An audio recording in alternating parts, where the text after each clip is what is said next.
Hey, what's up YouTube? Today we're going to be making two types of potato salad. We're going to be making a classic picnic potato salad and then also a Greek potato salad. I will be sure to post the recipe and then also the ingredient list in the description below. Alright, let's get started. Alright guys, here's what you're going to need for the picnic potato salad recipe. You're going to need some mayonnaise or Miracle Whip, whatever you prefer. You're going to need some pimentos. These don't really give it too much flavor, but they really end up giving it a good color. You're going to need either dill relish or sweet relish or a combination of both.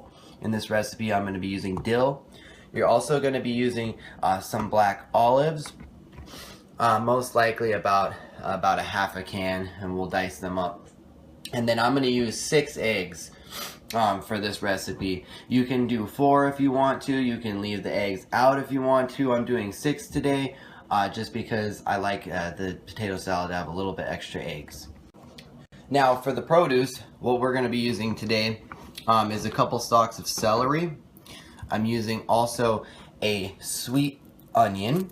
I'm using 6 potatoes for this one. You can really use anywhere from 6 to about 8 is fine.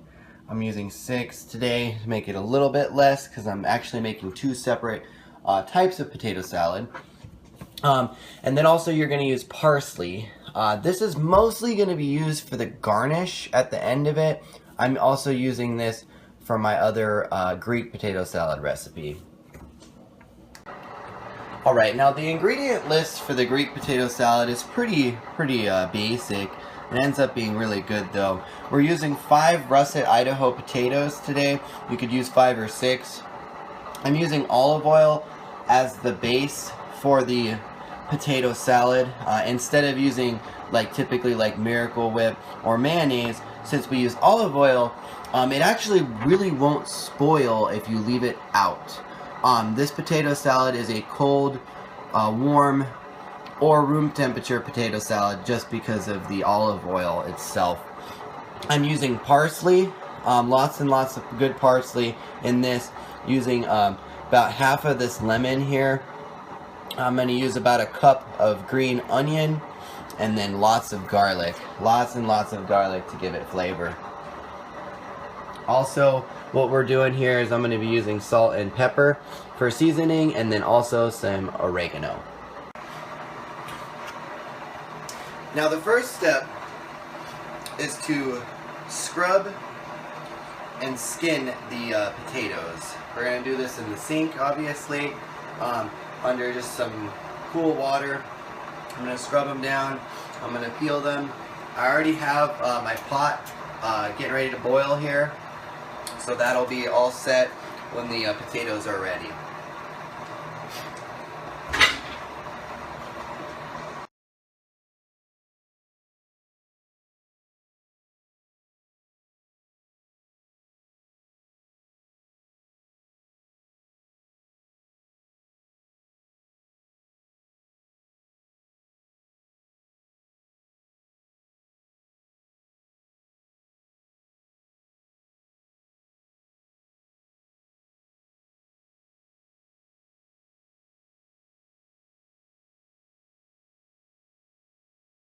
Alright, so the potatoes are now peeled.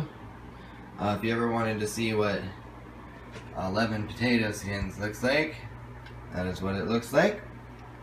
I got everything in here. Got everything, it's set to boil right now. This will probably take some time because that's a lot of potatoes in there. So I'm going to actually just let this sit. Probably let it sit another 20 minutes. Now you don't want to cook the potatoes all the way, like if you're gonna make mashed potatoes. You want to cook them almost all the way so they're still chunky, because you don't want them to mash in potato salad. You know, you want chunks of it. So you kind of gotta look, watch the potatoes, take a piece out, cut it to get the consistency that you want on it. The next step is to boil the eggs. The trick to doing this is to set the eggs in the water first before you turn it, before it's boiling. You want to put the eggs in first, then turn the heat on, get it to about a boil, turn it up to high, get to a boil, turn it down, then cook them till they're done. Usually it takes about, I don't know, about 10 minutes or so after they get up to a boil. If you put them in while they are boiling, the water's boiling already, it will crack the shell. So that's why you don't want to do that. I checked the potatoes. They're doing pretty good. I turned them down a little bit to about medium-high, so that way they can cook a little bit longer. They'll probably be good in maybe about another 5 or 10 minutes. With this recipe, you don't have to use, I mean, really, with the picnic potato salad, it's best to use the russet Idaho potatoes, but for the Greek potato salad, you can actually use red potatoes if you want to, and then leave the skin on. That's really good. I do that on occasion. For the sake of making the two potato salads together, though, I chose to use all russet potatoes. So now what we're gonna do, now that the potatoes are done, we're gonna cut them up into nice chunks here.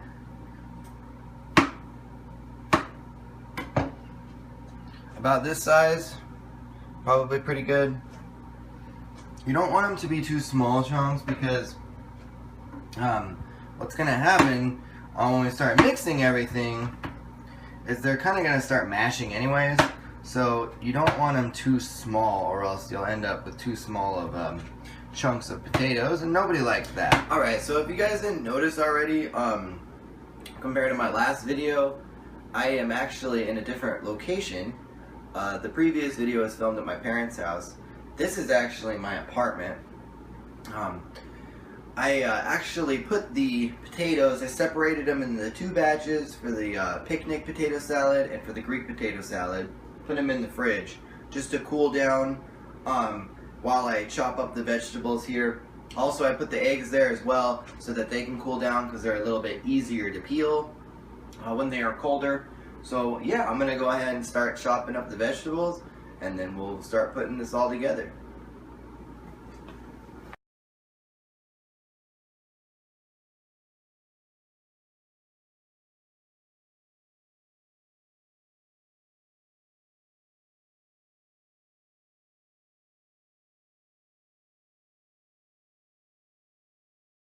Alright, so I went ahead, peeled the eggs, and then chopped them up into good sized chunks.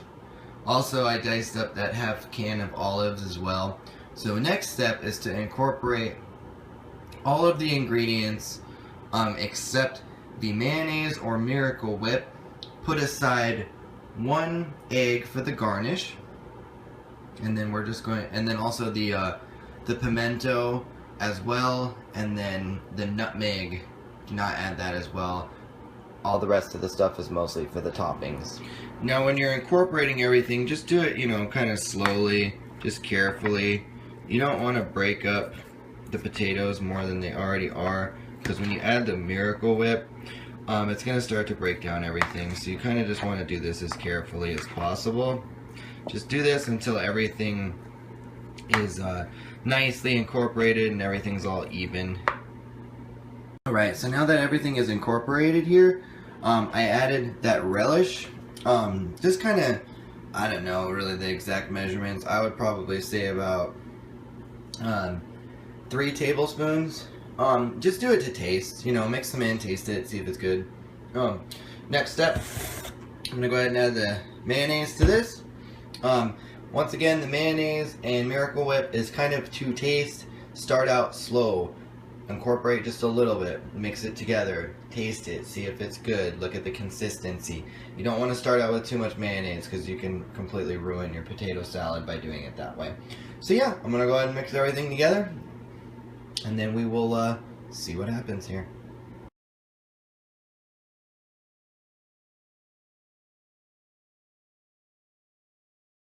Alright guys, so I took the potatoes out of the fridge. I put them in the fridge for just a little bit, just to harden up. Here's all the ingredients. I went ahead and diced up 3 large garlic cloves, and then I also diced up all the green onions that I had, all the ones that are firm and good to use here. I went ahead, diced up some some parsley here. Here's the juice from 1 lime, and then I'm using 3/4 cup of olive oil. Now, olive oil is really good for you. So you don't have to worry about using it. It's really, really good for you, especially if it's not cooked olive oil. If it's just raw olive oil like this, this is just really, really good for you. You want to use good olive oil. You want to use extra virgin olive oil. If you want to, instead of using fresh garlic, you can get like garlic infused olive oils too to give it that flavor. I typically just use fresh garlic whenever I cook really anything. So now I'm going to go ahead, mix everything together. I'm going to incorporate all of the vegetables pretty much for the most part first, and then I'm going to mix in the olive oil. Then I'm going to get it seasoned. Alright guys, and there you have it. Greek potato salad with some parsley as the garnish. And then, kind of like I said before, this can be served pretty much any way. It really is best room temperature. Don't really want to eat it cold. I guess you can, but it's not as good. Either hot, room temperature, and if you like to, you can actually use this as a base to like a soup too, if you want. But yeah, be sure to like and subscribe and comment below if this looks good.